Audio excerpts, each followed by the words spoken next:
halos patapos na rin tong GNC build na ginagawa ko. Binaback up ko na lang yung mga files para sa susunod na build natin ay meron na tayong copy. Copying, body check muna kasi medyo matagal pa yung process na. Titignan ko kung may pagbabago na talaga sa katawan ko. Medyo may muscle na talaga tong legs ko kaya chinecheck ko siya. Kaya tara samahan niyo ako sa day 93 ng daily vlog ko.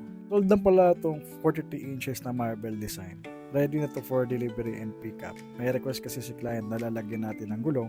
Hinihintay na lang natin yung gulong para ma-deliver yan. Dahil may order tayo today, magpiprint muna ako ng mga sticker na request ni client.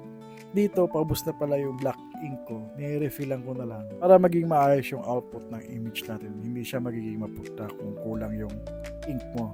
Ito yung ipiprint pala natin, yung Supreme Design, tsaka yung one piece na tabletop. So, napakaganda ng kulay. Red. Napaka-kad na kulay. So, ang dami nag-request nitong ganitong design, Supreme Design. Pagkatapos nga nitong ginagawa kong pag-print, ay dediretso na ako ng gym. Dahil wala si coach kahapon at nakapag-light workout naman ako. Ngayong araw to is heavy mode kami sa pag-workout ko. Kung mapapansin nyo mga kabilog, pabigat ng pabigat at dadagdagan na yung weights na binubuhat ko araw-araw.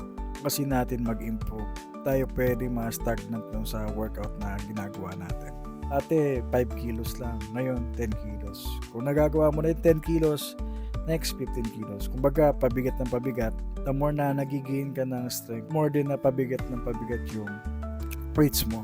Ang matindi kasi dito, nandito si coach na nagpo-push sa'yo na mo gawin yung workout or i-push pa. Talaga experience pagka meron nagko-coach talaga sa'yo. Pagawa mo ng maayos yung workout form mo. Hindi mo malalabas yung max potential mo pag solo ka lang talaga.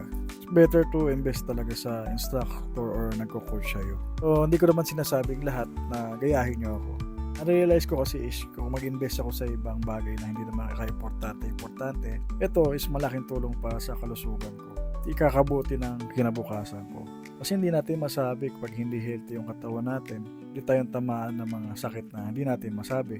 Kaya habang bata pa lang tayo, handa maging healthy yung katawan natin. Alam ko na ngayon kung gaano kabigat yung katawan ko at hirap gumalaw sa ganitong forma. Ang ginagawa na lang sa akin ni coach is cool down. Kumbaga para kanyang nire-relax. Para hindi ma-stress masyado yung muscle mo dun sa mga workout na ginawa nyo kanina. Kaya napakaswerte ko kay coach na tinuturuan niya ako at ginaguide niya ako hanggang ngayon. Kumbaga, hindi lang siya coach, kumbaga para mo na rin siyang kapatid or partner sa mga bagay na ini-instruct niya sa'yo. Tama ko na rin yung chatmate kasi syempre may mga daily meal kayo nakakainin na pwede tsaka bawal. Yung protocol pa lang yan ni coach. Sa iyo na lang kung susundin mo talaga yung instruction niya kasi nasa sayo pa rin naman ang pagbabago. Nakarating na pala kami dito ulit sa may oval at niyaya ako ni coach na maglakad-lakad dito. Imbis na mag-treadmill ako, ito ko na lang i-treadmill yung 7 km walk. Makabilis lang nga ng oras kasi ang dami namin napagkwentuhan ni coach. Para kami tuloy mga marites ito habang naglalakad. Dito na siguro mga kabilog, kaya kung di ka pa nakapala dito sa page ko, baka ito na yung last content na makikita mo. Na-inspired ka naman sa mga video ko at natutuwa ka sa mga ginagawa ko. Baka pwedeng papalo naman ang page ko para updated kayo sa mga next videos ko.